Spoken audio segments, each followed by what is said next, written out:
Hi viewers, இன்னைக்கு ஒரு புது சீரிஸோட வந்திருக்கேன். Krishna Jayanthi special recipes. நான் இந்த ரெசிபீஸ்ல ஃபர்ஸ்ட் டைம் ட்ரை பண்றேன். என்னோட பாட்டி ஹெல்ப்போட. இந்த ரெசிபீஸ்ல எங்க அம்மா வீட்டு சிக்னேச்சர் ரெசிபீஸ்னே சொல்லலாம். இப்போ நான் உங்களுக்கு காட்ட போற ரெசிபீஸ்ல ரொம்ப கம்மியான குவான்டிட்டிக்கு தான் நான் செஞ்சுக்கிட்டேன். எல்லா ரெசிபீஸும் அளவோட சொல்லலாம் அப்படின்னு வீடியோவா உங்களுக்கு போஸ்ட் பண்றேன். இன்னைக்கு நான் உங்களுக்கு காட்டக்கூடிய 5 வகையான ஸ்வீட் ரெசிபீஸ் ஒரே இன்கிரீடியன்ட்ஸ் ஒரே மாவு ஆனால் டிஃப்ரெண்ட் மெத்தடில் செஞ்சு காமிக்க போகிறேன். வாங்க வீடியோக்குள்ளே போயிடலாம். முதல் ரெசிபி ஆந்திராவோட ஸ்பெஷல் ரெசிபி வெண்ணெய் பாலக்காயலு அப்படின்னு தெலுங்கில் சொல்லக்கூடிய ஒரு ஸ்வீட் ரெசிபி, அதாவது ஸ்னோ ஒயிட் ஸ்வீட் பால்ஸ். ரெண்டாவது ரெசிபி பாம்பே லக்கடி அப்படின்னு சொல்லக்கூடிய ஒரு ஸ்வீட் ரெசிபி தான். மூணாவது ஸ்வீட் ரெசிபி ரொம்ப ஃபேமஸான மினி பாதுஷா. நாலாவது ஸ்வீட் ரெசிபி ஸ்வீட் பிஸ்கெட்ஸ். அஞ்சாவது ஸ்வீட் ரெசிபி ஆந்திரா ஃபேமஸ் தெலுங்கில் சொல்லக்கூடிய கயா கவலு. பார்க்குறதுக்கு சங்கு மாதிரி இருக்கும். இது ஒரு ட்ரெடிஷ்னல் ஸ்வீட் ரெசிபி. வாங்க எப்படி செய்கிறதுன்னு பார்க்கலாம். எல்லா 5 ஸ்வீட் ரெசிபீஸ்க்கும் ஒரே மாவு தான், அதனால மாவு எப்படி கலந்துக்கலான்னு பார்க்கலாம் வாங்க. ஒரு பவுலில் 50 கிராம் போல் வெண்ணெய் சேர்த்துக்கோங்க. நல்ல கையாலேயே விப் பண்ணி விடுங்க. 5லேருந்து 10 நிமிஷம் போல் ஆகும் வெண்ணெய் நல்லா ஃப்ளஃபியராக ஆகுறதுக்கு. இப்போ நான் உங்களுக்கு வீடியோவில் காட்டுற மாதிரி தான் பண்ணணும். வெண்ணெய் இப்போது ரெடி ஆயிடுச்சு. இப்போ இதில் 200 கிராம்ஸ் அளவுக்கு மைதா, 2 ஸ்பூன் அளவுக்கு அரிசி மாவு, 2 ஸ்பூன் அளவுக்கு ரைஸ் ஃப்ளோர் சேர்த்துக்கிட்டிங்கன்னா நம்ம செய்கிற ஸ்வீட் எல்லாம் பார்க்குறதுக்கு அழகாகவும் அதே சமயம் எண்ணெயில் சேர்த்துக்கிறப்போ மேலே செதறாமல் இருக்கும். 2 ஸ்பூன் அரிசி மாவு மறக்காமல் சேர்த்துக்கோங்க. சப்பாத்தி மாவு மாதிரி நல்லா பிசைஞ்சுக்கணும். பிசைகிறப்போ ரொம்ப கம்மியான தண்ணி தான் தேவைப்படும், அதனால் பார்த்து சேர்த்துக்கோங்க பிசைகிறப்போ. இப்போது நான் வீடியோவில் காட்டுற மாதிரி பொறுமையாக கலந்து விட்டுக்கணும். வெண்ணெய் மாவு 2 நல்லா கலந்து விட்டக்கப்புறம்தான் கொஞ்சம் கொஞ்சமாக தண்ணி சேர்த்து பிசைஞ்சுக்கணும். இப்போ பார்த்திங்கன்னா நம்ம மாவு நல்லா பிசைஞ்சுக்கிட்டாச்சு. நீங்கள் மாவு எடுத்து பார்த்திங்கன்னா கையில் நல்லா நிற்கும் ஒட்டாமல். இதுதான் மாவோட கரெக்டான பதம். அடுத்ததாக நம்ம 5 ஈக்குவல் போர்ஷன்ஸ் பண்ணிக்கலாம். நான் வீடியோவில் சாம்பிளுக்காக 3 போர்ஷன் தான் காமிக்கிறேன். இப்போது நம்ம 5 ஈக்குவல் போர்ஷன்ஸ் பண்ணிக்கிட்டோம் இல்லையா, அதுலேருந்து ஒரு போர்ஷன் எடுத்துக்கிட்டு வீடியோவில் காட்டுற மாதிரி சின்ன சின்ன பால்ஸாக பண்ணிக்கோங்க. நம்ம இந்த சின்ன பால்ஸ் எல்லாமே ஸ்னோ ஒயிட் ஸ்வீட் பால்ஸ் பண்ணுறதுக்கு தான், அதாவது தெலுங்கில் சொல்லக்கூடிய வெண்ணெய் பாலக்காயலு. அடுத்ததாக 2வது போர்ஷன் எடுத்துக்கிட்டு நம்ம மினி பாதுஷா செஞ்சுக்கலாம். கொஞ்சம் மீடியம் சைஸ் பால்ஸ் மாதிரி பண்ணிக்கிட்டு நடுவில் லேசாக அழுத்தம் கொடுத்து வீடியோவில் காமிக்கிற மாதிரி செஞ்சுக்கோங்க. இப்போது அடுத்ததாக 3வது போர்ஷன் சின்ன சின்ன பால்ஸாக மறுபடியும் செஞ்சு வச்சுக்கணும். இந்த பால்ஸ் எல்லாமே நம்ம ஆந்திரா ஸ்பெஷல் கயா கவலு செய்கிறதுக்கு தான். இப்போது நான் உங்களுக்கு வீடியோவில் காட்டுற உடன் பிளேட் வந்து கயா கவலு செய்யக்கூடிய பிளேட். இந்த பிளேட் இல்லைன்னா நீங்கள் புது ஹேர் கோம் வச்சு கூட செஞ்சுக்கலாம். இந்த உடன் பிளேட் வந்து நம்ம ஷெல் மாதிரி செஞ்சுக்கிறதுக்கு தான். இப்போது வீடியோவில் பார்த்தீங்கன்னா அழகாக ஷெல் மாதிரி நம்ம செஞ்சுக்கிட்டாச்சு. மறுபடியும் நான் உங்களுக்கு ஒரு வாட்டி காமிக்கிறேன். முதல்ல நம்ம ஸ்மால் பால்ஸ் மாதிரி செஞ்சுக்கிட்டோம் இல்லையா, அந்த பால் வந்து உடன் பிளேட் மேலே வச்சுக்கிட்டு நான் வீடியோவில் காட்டுற மாதிரி லேசாக ரோல் பண்ணிக்கிட்டிங்கன்னா ஷெல் மாதிரி நம்ம கைக்கு வரும். அவ்வளோதான், ரொம்ப சிம்பிளாக ஷெல் மாதிரி நம்ம மாவு வச்சு செஞ்சுக்கிட்டாச்சு. இதே மாதிரி எல்லா பால்ஸும் செஞ்சு வச்சுக்கோங்க. பார்த்திங்கன்னா நான் இப்போது எல்லா பால்ஸும் ஷெல்ஸ் மாதிரி பண்ணிக்கிட்டாச்சு. 5லேருந்து 10 நிமிஷம் போல் பக்கத்தில் வச்சுக்கணும். அதுக்கப்புறம் தான் நம்ம செஞ்சுக்கணும். இப்போது 4வது பாம்பே லக்கடி எப்படி செய்கிறதுன்னு பார்க்கலாம். 4வது போர்ஷன் எடுத்துக்கிட்டு 25 கிராம் போல் பவுடர்ட் சுகர் சேர்த்துக்கிட்டு நல்லா பிசைஞ்சுக்கோங்க. நம்ம முதல்ல மாவு பிசைஞ்சுக்கிட்டோம் இல்லையா, அதுக்கு நம்ம 200 கிராம் அளவுக்கு மைதா, 50 கிராம் அளவுக்கு வெண்ணெய் சேர்த்துக்கிட்டோம்.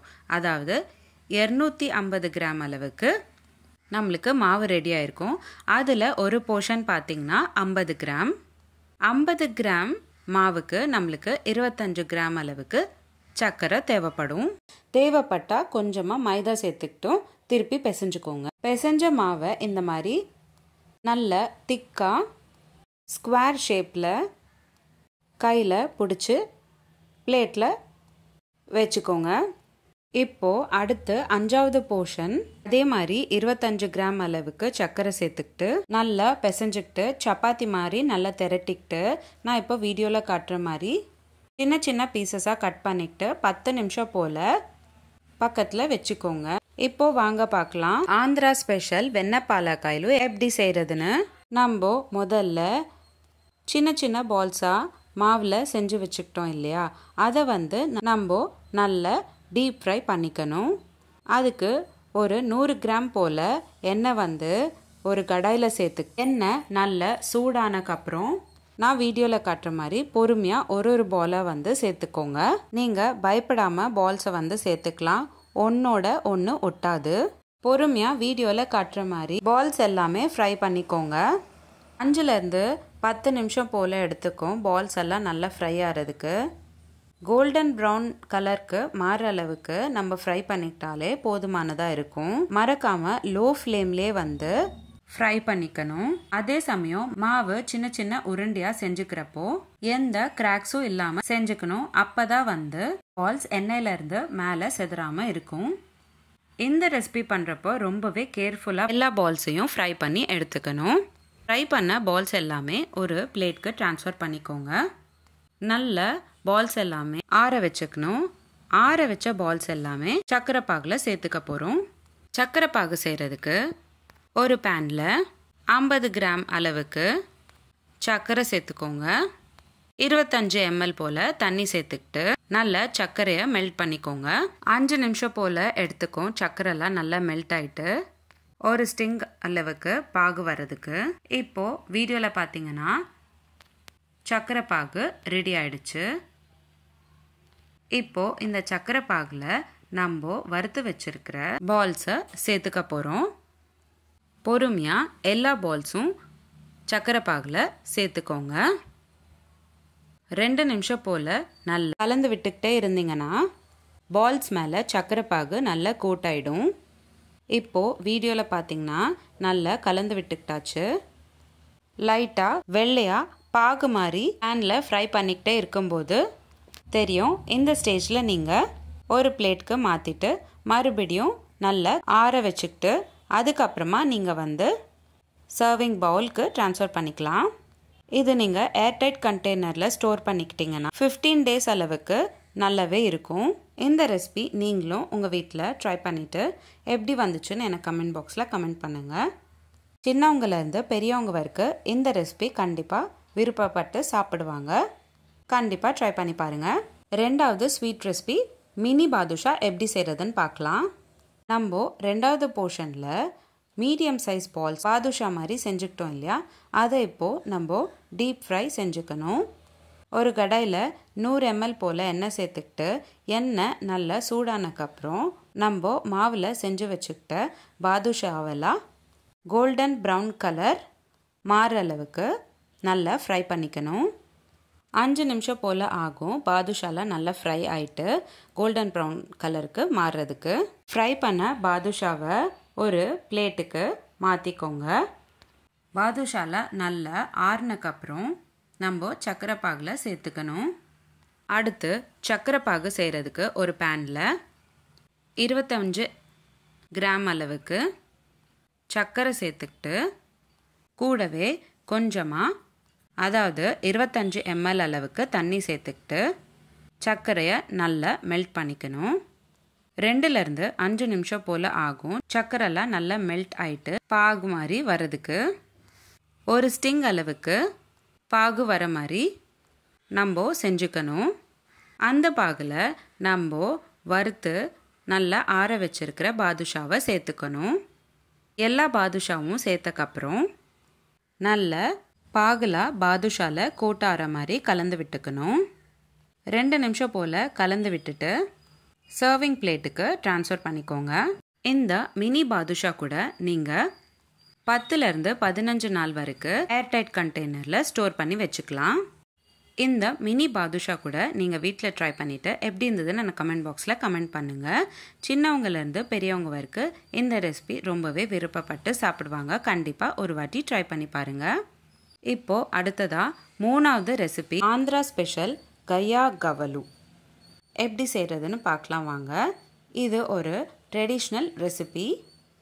3வது போர்ஷன் வச்சு நம்ம ஷெல்ஸ் மாதிரி ப்ரிப்பேர் பண்ணி வச்சுருக்கோம் இல்லையா, அதை நம்ம நல்லா டீப் ஃப்ரை பண்ணி எடுத்துக்கணும்.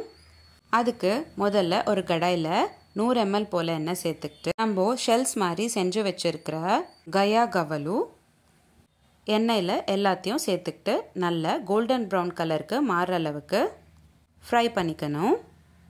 5 நிமிஷம் போல் ஆகும் கோல்டன் ப்ரௌன் கலருக்கு மாறுறதுக்கு. நான் வீடியோவில் காட்டுற மாதிரி பொறுமையாக கலந்து விட்டுக்கிட்டு ஃப்ரை பண்ணிக்கோங்க. ஃப்ரை பண்ண கயா கவலு ஒரு பிளேட்டுக்கு ட்ரான்ஸ்ஃபர் பண்ணிக்கோங்க. நல்ல ஆறுனக்கப்புறம் வெள்ளைப்பாகில் சேர்த்துக்க போகிறோம். நீங்கள் சர்க்கரை பாகு வச்சு கூட செஞ்சுக்கலாம்.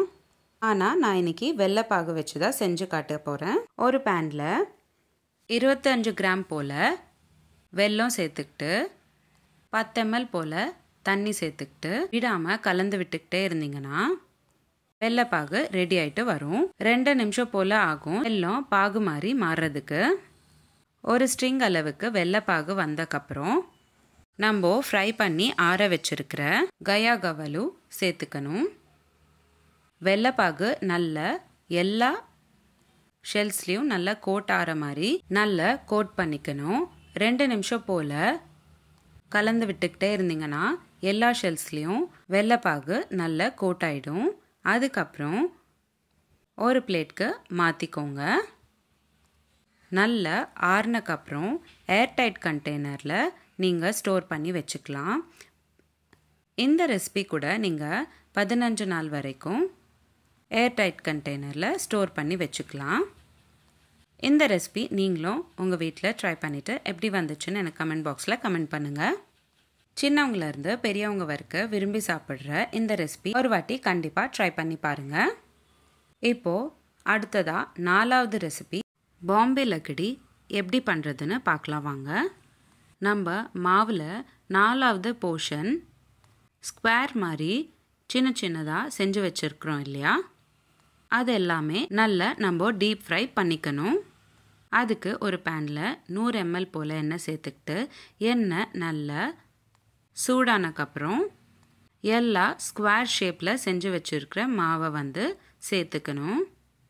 கோல்டன் ப்ரௌன் கலருக்கு மாற வரைக்கும் நல்லா ஃப்ரை பண்ணிக்கணும். 5 நிமிஷம் போல் ஆகும் கோல்டன் ப்ரௌன் கலருக்கு மாறுறதுக்கு. நல்லா ஃப்ரை ஆனக்கப்புறம் ஒரு பிளேட்க்கு மாற்றிக்கோங்க.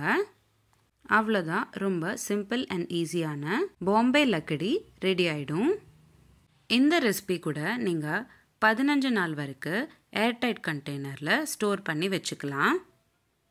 இந்த ரெசிபி நீங்களும் உங்கள் வீட்டில் ஒரு வாட்டி ட்ரை பண்ணி பாருங்கள். எப்படி இருந்துச்சுன்னு எனக்கு கமெண்ட் பாக்ஸில் கமெண்ட் பண்ணுங்கள்.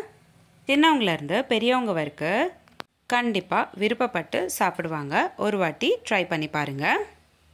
இப்போது அடுத்ததாக 5வது ரெசிபி ஸ்வீட் பிஸ்கெட் எப்படி செய்கிறதுன்னு பார்க்கலாம் வாங்க. ஸ்வீட் பிஸ்கெட் செய்கிறதுக்கு 5வது போர்ஷன் வச்சு நம்ம சின்ன சின்ன பீசஸாக கட் பண்ணி வச்சுக்கிட்டோம் இல்லையா, அந்த பீசஸ் எல்லாமே நம்ம டீப் ஃப்ரை செஞ்சுக்கணும்.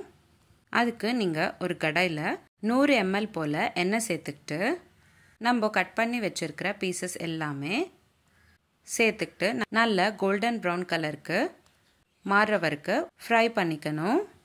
ஃப்ரை பண்ண பிஸ்கெட்ஸ் எல்லாத்தையும் ஒரு பிளேட்க்கு மாற்றிக்கோங்க. நல்ல ஆறுனக்கப்புறம் ஏர்டைட் கண்டெய்னரில் ஸ்டோர் பண்ணி வச்சுக்கிட்டிங்கன்னா 15 நாள் வரைக்கும் கெடாமல் இருக்கும். இந்த ரெசிபி நீங்களும் உங்கள் வீட்டில் ட்ரை பண்ணிங்கன்னா எப்படி வந்துச்சுன்னு எனக்கு கமெண்ட் பாக்ஸில் கமெண்ட் பண்ணுங்கள். உங்களுக்கு இந்த வீடியோ பிடிச்சிருந்தா லைக் பண்ணுங்கள், ஷேர் பண்ணுங்கள். இதே மாதிரி டெய்லி ஒரு ரெசிபி பார்க்குறதுக்கு என்னோடய சேனல் சப்ஸ்கிரைப் பண்ணிக்கோங்க. இந்த மாதிரி நிறைய சீரீஸ் நம்மளோட சேனலில் போஸ்ட் பண்ணியிருக்கோம்.